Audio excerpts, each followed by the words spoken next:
Bonjour à tous et bienvenue pour cette analyse, review, théorie, tout ce que tu veux sur le chapitre 1092 de One Piece sorti cette semaine, titré Le déchaînement du tyran en Terre Sainte, qui va nous faire revenir sur des événements de la veille avec Kuma et aussi sur la suite évidemment de ce qui se passe sur Egghead. Si l'intro et la review te plaît, n'hésite pas à t'abonner. Sur ce, le chapitre des amiraux. Clairement, après la mise en avant de Aokiji sur la ruche, on a vraiment le retour en force du trio des amiraux original, avec ce chapitre qui leur est, de mon point de vue, totalement dédié. Ce chapitre, franchement, voilà, pour le parler du ressenti, avant de discuter sur tous les événements qui vont s'y passer, pour moi c'est un gros kiff. J'ai kiffé l'ambiance qui s'en dégage, de voir les amiraux mis en avant comme ça, avec une surpuissance, vraiment on a l'impression que rien ne peut les arrêter, même si je pense que cette façon de les mettre en avant dans ce chapitre 1092 va, je pense, changer prochainement, même déjà dès le prochain, le 1093. Comme je l'ai dit, on revient sur des événements qui s'est passé la veille. Alors franchement, ce jour, je sais pas la date exacte, mais dans le calendrier du monde de One Piece, il faudra vraiment le noter d'une croix rouge entre le combat et la disparition de Garp sur la ruche, la défaite de Law, Kid, je pense aussi que ça soit le même jour, mais je suis pas sûr. Et maintenant, on rajoute à ça l'affrontement entre Kuma et Akainu. Et franchement, il est vraiment stylé ce chien rouge. Je trouve quand même que le moment iconise vachement Akainu. Genre seul face à Kuma, autour d'une brume, autour de décombres, et vraiment ce retour m'a fait ressentir,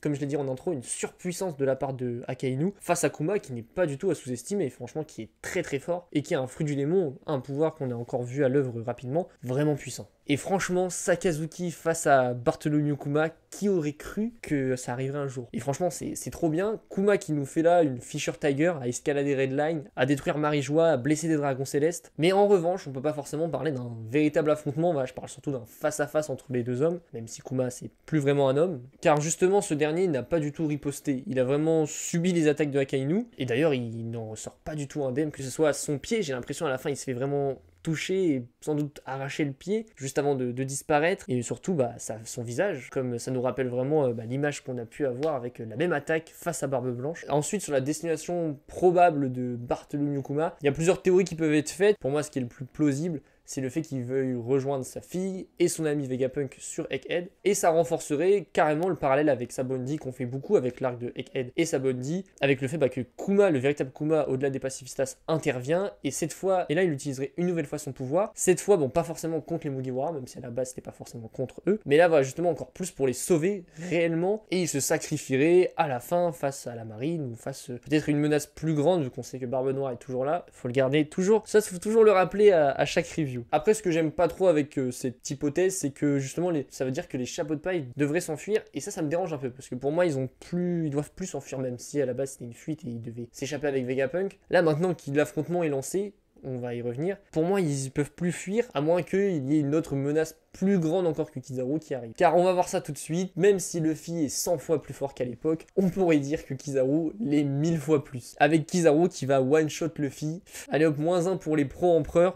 Non, en vrai, je rigole, c'est juste que dans ma dernière review, j'ai eu quand même des commentaires où on voit vraiment, il y a vraiment un débat, alors que dans ma vidéo, je l'avais précisé que j'étais pas là pour relancer ce débat empereur-amiraux. Pour moi, si vous voulez savoir vraiment ce que je pense précisément, je vous invite à regarder petite pub matière liste de One Piece, où là, il y a vraiment des classements de puissance. Et encore, c'est totalement subjectif, j'ai pas du tout la réponse à 100%, et on ne l'aura pas tant qu'on n'a pas tous les éléments, tant que le manga n'est pas fini. Bref, pour revenir à ça, encore une fois, voilà, il y a vraiment une team amiral égale, voire plus fort que les empereurs, et une team vraiment empereur, c'est les boss. Moi, franchement, je vais pas encore continuer à relancer le débat, même si ça se trouve, il y en a qui vont me répondre là en commentaire, mais dans tous les cas, c'est ce que je dis, je pense que Kizaru, même s'il se fait battre en un chapitre par Luffy, les amiraux sont quand même à respecter, et sont vraiment des adversaires puissant. Mais dans tous les cas, ce qu'on peut dire, et là où on peut être sûr, c'est que Kizaru, avec son affrontement futur face à Luffy, va nous donner une réponse claire, nette, précise sur ce débat. Maintenant, repassons un peu aux éléments qu'il y a dans le chapitre. Donc comme je l'ai dit, Kizaru qui va pas one-shot Luffy, mais qui va le dégager avec une attaque très très puissante,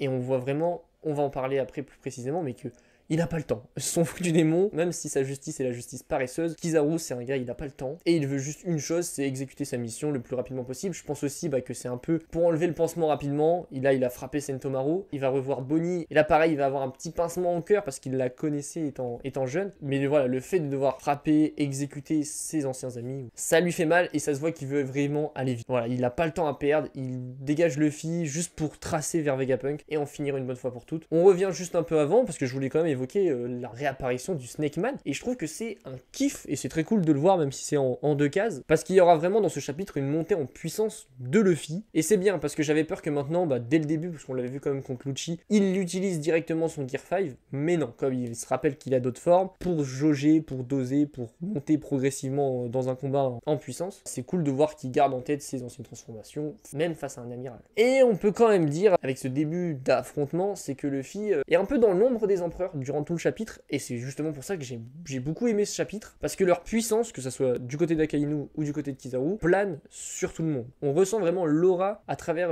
en lisant le chapitre. Mais comme je l'ai dit, je pense que le chapitre 1093 va retourner la situation et va mettre la situation en faveur de Luffy. Car Luffy devrait normalement prendre l'avantage, parce que même moi, je suis un peu... Pour moi, le Gear 5, voilà, il est au-dessus des amiraux, peut-être pas de Akainu, ça c'est encore un autre débat, mais en tout cas des amiraux comme Kizaru, Aokiji, Fujitora. Et là, on a vraiment en plus, je trouve, son Snake Man, donc faut s'en rappeler, le Snake Man, c'est la transformation de Luffy qu'il avait, et encore c'était le Bondman, mais bon, le Gear 4, c'était la transformation de Luffy qu'il avait après son entraînement de 2 ans. Son entraînement où il pensait, on s'en rappelle à Dressrosa, pouvoir affronter, tenir tête, vaincre un amiral. On voit là qu'avec cette transformation, c'était pas suffisant. On nous le rappelle quand même que malgré son entraînement de 2 ans, s'il était resté à ce stade, il n'aurait pas vaincu un amiral. Mais maintenant, il a passé l'étape, il a affronté un empereur, il a vaincu un empereur Kaido, et grâce à sa nouvelle transformation, il est au niveau, et même peut-être à dépasser ses adversaires qu'il a en vrai toujours voulu affronter, toujours voulu dépasser, j'en ai déjà parlé, et toutes les fois il a pu en rencontrer, c'était pour lui quand même un objectif et un obstacle énorme dans le camp de la marine. Comme je l'ai dit, je pense que le Gear 5 est dans la logique, je pense, plus fort. En fait, il est tellement cheaté, je pense qu'il y a qu'un seul personnage qui pourrait... En fait, les deux moyens, c'est soit de one-shot Luffy, là je pense par exemple à un Shanks, je dis pas qu'il en est capable, mais peut-être, soit d'avoir un fruit du démon comme Barbe Noire qui annule les pouvoirs d'un autre fruit du démon. Sinon, franchement, Luffy, il va jouer avec tout le monde, et un amiral, je suis loin de dire qu'il a la même puissance qu'un empereur, mais il faut quand même les considérer de la même manière. Après, ce que nous montre Kizaru, on peut pas forcément se baser dessus non plus, parce que, en tout cas dans ce chapitre, et même dans ce qu'il a pu nous montrer avant, parce que, voilà, comme je l'ai dit, il expédie les choses, il se dépêche pour vite en finir, et en aucun cas, il se bat pour l'instant. Mais justement, ce quelqu'un, Luffy, va l'obliger à se battre et à nous montrer ce qu'il sait faire. J'ai évoqué juste Bonnie, je devrais juste, puisqu'on a quand même quelques cases sur elle, parler d'elle, et parce qu'on a aussi eu une réponse à une scène qui avait fait couler beaucoup d'encre et de théories à l'époque, avec sa rencontre avec Akainu. On se demandait mais comment ils se connaissaient, voilà, au moment où après Marineford, où Bonnie a essayé d'arrêter Barbe Noire et que Akainu a fait fuir Barbe Noire et a rattrapé Bonnie, qui était attachée à ce moment-là. Et en fait voilà, on apprend que Bonnie, en fait, elle a un peu grandi, étant jeune, avec Vegapunk, avec Kuma, et avec les amiraux plus jeunes. Donc en fait, ils la connaissent tous, et franchement, c'est dingue, Kuma, pour parler, voilà, je parlais de Bonnie, mais Kuma, il a vraiment un lien avec toutes les grandes têtes de ce monde. Il a quand même été roi, pirate, révolutionnaire, corsaire, voilà, après esclave, même si c'est pas forcément un très beau titre, mais sa vie était quand même dingue, et comme je l'ai dit, il a côtoyé les plus grandes instances, même les hommes les plus recherchés, comme Vegapunk ou encore Dragon. Après, voilà, pour rester sur lui, voilà, c'est vraiment une petite remarque, un peu une aparté, qui a aucun rapport vraiment avec le chapitre, c'est le titre du chapitre. Enfin, j'ai eu un peu de mal avec ça, parce que j'ai l'impression qu'en ce moment, même le dernier chapitre qui s'appelait Sentomaru, il donne des titres au chapitre qui sont pas très importants, qui nous montrent en tout cas la partie minime d'un chapitre. Par exemple, là, les 5 premières pages, c'est avec Kuma, et après les 10 autres, c'est avec sur Egghead. Donc en fait, ce qui se passe à Marijois, c'est pas très important. Parce que même son objectif, en plus, le titre du chapitre nous dit qu'il se déchaîne à Marijois, mais le titre du chapitre, mais bon, le but de Kuma, c'est pas de détruire Marijois, c'est juste de traverser Marijois. Parce que même il se défend, j'ai l'impression, juste parce qu'on l'attaque, qu'on le bloque, etc. C'est pour ça qu'il lance son Ursus Choc. Ça enlève en rien mon plaisir, ce titre de chapitre, mais c'est juste une remarque, je trouve, qui est un peu bizarre de donner un élément minime, le titre d'un chapitre. Pour la suite, alors je m'attends, déjà je pense que je suis content, normalement on aura 2 autres chapitres à la suite, donc ça c'est très cool qu'on n'ait pas de pause avant un petit moment. Est-ce que Kuma va vraiment aller sur Egghead? Tous pensent à croire que oui, mais moi je trouve que ça enlèverait en fait la surprise, parce que là on s'attend tous à ce qu'il arrive